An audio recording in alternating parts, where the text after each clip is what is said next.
ایک یہ اب ہم وہ کہہ رہے ہیں کہ ایک آئی بھی تھی ہماری منسٹری کی طرف سے کہ اتنی کم قیمت نہ کرو.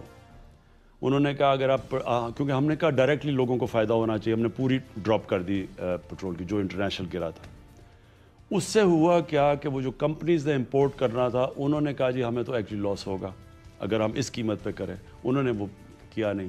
جو ریگولیٹر تھا اس کو جو دیکھنا چاہیے تھا انہوں نے پوری طرح دیکھا نہیں. تو بلیم گیم ہے, لہٰذا یہ کمیشن سے ایکچوئل فیکٹس ہمیں پتہ چل جائیں گے. اور اس کا بڑا فائدہ دیکھیں, کمیشن کا فائدہ یہ ہوتا ہے جس طرح اب شوگر کمیشن بھی ہے, جس طرح ہمیں یہ جو آٹا کی بھی کمیشن نکلی ہے, اس میں اب ہم پلاننگ کر رہے ہیں کہ آگے سے غلطیاں نہ دہرائی جائے کہ کون سی ہم نے غلطی کی, کس نے ناجائز فائدہ اٹھایا. ایک ہمیں بعد میں پتہ چلا کہ جی اگر وہ ریزروز نہیں رکھیں گے, وہ جو کمپنیز تھی, یہ جو آئل مارکیٹنگ کمپنیز تھی, اگر یہ آئل ریزروز نہیں رکھیں گی تو ان کے پاس جو پینلٹی تھی وہ انسگنیفیکنٹ تھی, انہوں نے پینلٹی دے دینی تھی. تو ہم نے اب ریئلائز کیا کہ آگے سے اگر اس طرح کی سچویشن ہے تو پینلٹیز تو اتنی ہوں تاکہ وہ فورس ہوں اپنے ریزروز رکھنے کے لیے. قانون کے مطابق ہے, ٹھیک ہے جی ہم پینلٹی دے دیتے ہیں. سو اینی وے یہ ساری چیزیں آپ کمیشن کے اندر آئیں گی. اور یہ رپورٹ بھی پبلک ہوگی؟ جی یہ تو بالکل پبلک ہوگی, کیونکہ دیکھیں جدھر باہر کے ملک انوالو ہو جاتے ہیں نا, جس طرح آئی پی پی ایس کے اندر, ادھر آپ کو بڑی سینسٹیوٹی دکھانی پڑتی ہے.